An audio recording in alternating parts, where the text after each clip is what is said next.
두 번째 단계는,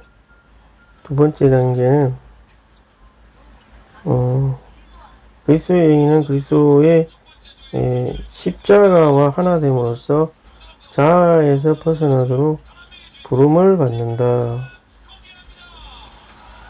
그래서 두 번째 단계부터 이제 자아에서 벗어나도록 2장 8, 9절은 부활의 생명력에 대해서 말한다. 일들에서 그리스도는 산들을 뛰어오르고 언덕을 뛰어넘는 가젤 젊은 숫사슴에 비유된다. 산들 언덕은 뭐냐면은 이제 어려움에 해당된다. 어려움을 이제 상징하고, 부활하신 그리스도를 막을 수 있을 만큼 높거나 근거는 없다. 우리는 산들을 뛰어오르고 언덕을 뛰어넘는 그리스도의 임재를 추구하고 알아야 합니다. 이게 이 산들과 언덕이라고 하는 것은 나 자신의 그 어려움을 말하겠죠. 그래서 나 자신이 지금 너무 어렵다. 그 주님을 누리기가 너무 어렵다. 이건 다 핑계라고 밖에 이제 안 된다. 주님은 다 뛰어넘어 올 수 있으시다. 이 말이죠. 그래서 이런 말을 들으면 이제 격려를 받을 수도 있는데, 당장 뭐 나한테 그렇게 잘 안 와줄 수도 있죠. 어떤 면에서는. 그렇지만 이제 이런 거에 대한 이제 믿음을 가져야 되겠죠. 주님이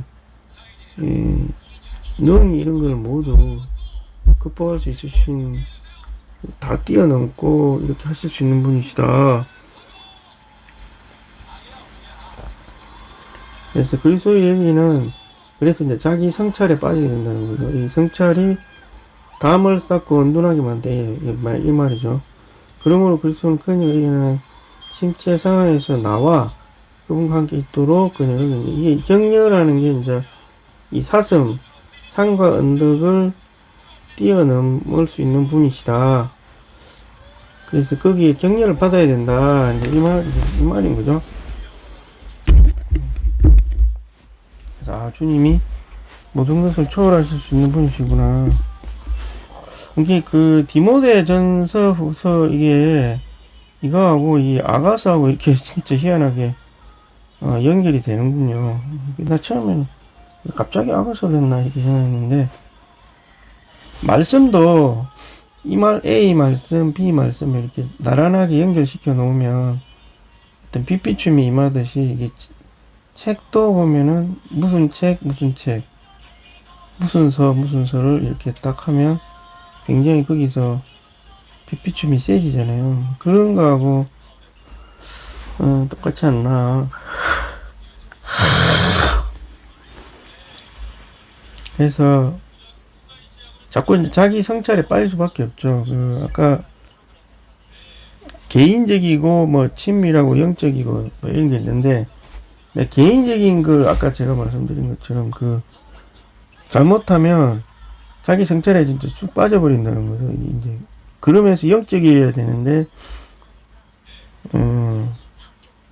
그 두 가지가 잘 맞아야 되는데, 그걸 갖다가 개인적인 그런 거에서 영안으로 이렇게 쏙 들어가려면 이제 부활하신 그리스도가 필요하다.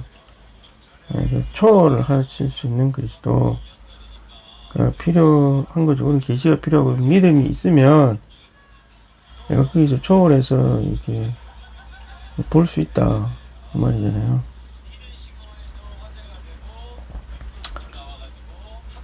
그리고 그래서 침체된 상황에서 이렇게 나오기를 원하시는 거죠. 격려하시는 거고, 연인들인 우리는 탁월한 생명이 아닌 부활 능력으로 십자가와 하나 되어 죽음과 같은 형상을 이룰 수 있게 된다. 연합된 영안에서 부활에 참여하고 부활을 체험합니다. 이 부활로 말미암아 십자가와 하나 되어 자아에서 벗어나고 새 창조물 안에 있는 새 사람으로 변화되어 유기적인 몸을 건축하는 경륜을 이루어야 된다.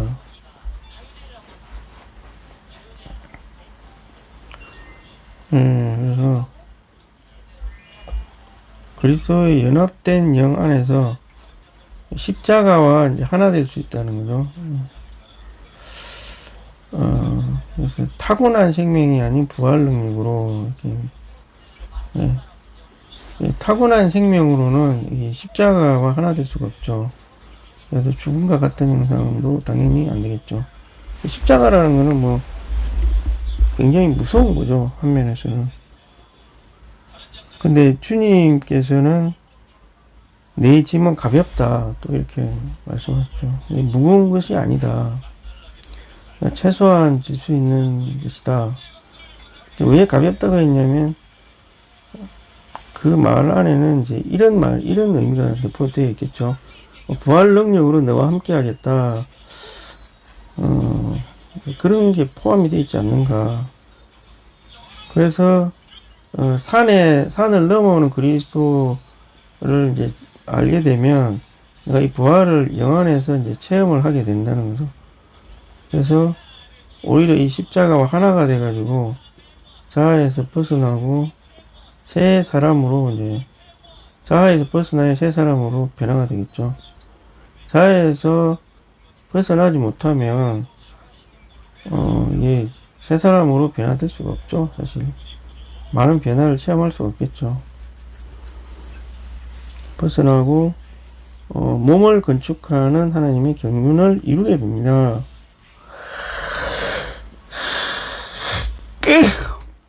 경륜을 이루게 됩니다.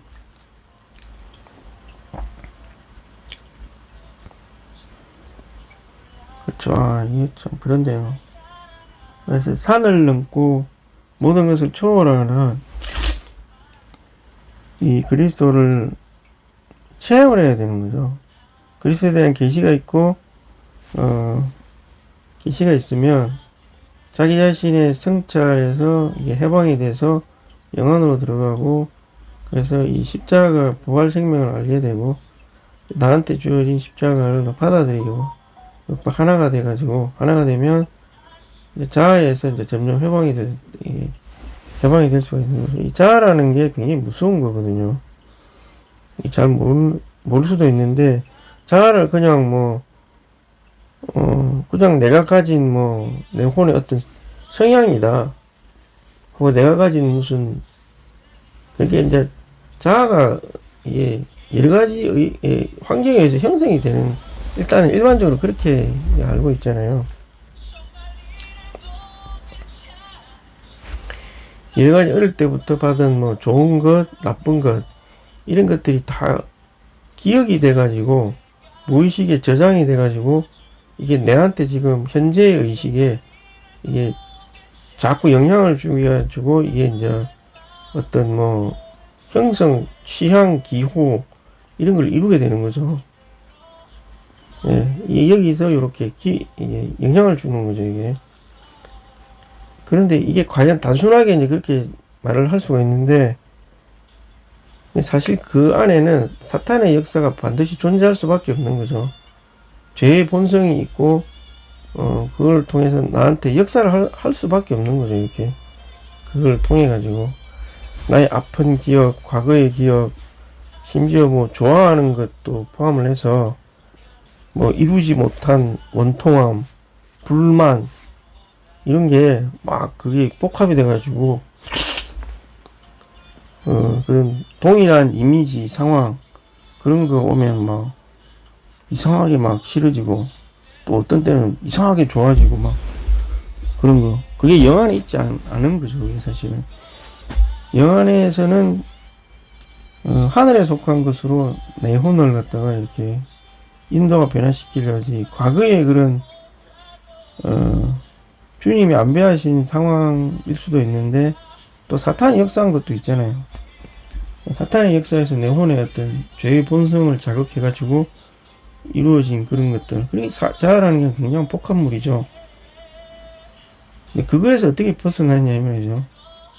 벗어나기 쉽지 않죠. 굉장히 강력한, 힘이죠. 내가 좋아하고 싫어하고, 기분 나빠하고 좋아, 그런 거. 이런 게 굉장히 세요, 이게. 굉장히 강하게 이렇게 역사하기 때문에, 그거를 일시에다 끊어지 할 수는 없죠. 그래서 여기에서 벗어나는 것은 쉽지는 않지만, 벗어나지 않으면 또 변화가 되지 않는 거죠. 또 몸을 건축할 수가 없는 거죠, 사실은. 왜 몸을 건축할 수 없냐면은 이런 좋아하고 싫은 기호, 애정, 의견 이런 것들이 쌓여 있는데 어떻게 다른 사람과 깊은 건축을 할 수 있겠냐 이 말이에요. 안 되는 거죠. 어느 정도까지만 이 건축이 되지 더 깊은 건축은 절대 할 수가 없습니다. 그러니까 그러면 그게 어떻게 몸을 건축할 수 있겠어요? 안 되는 거죠.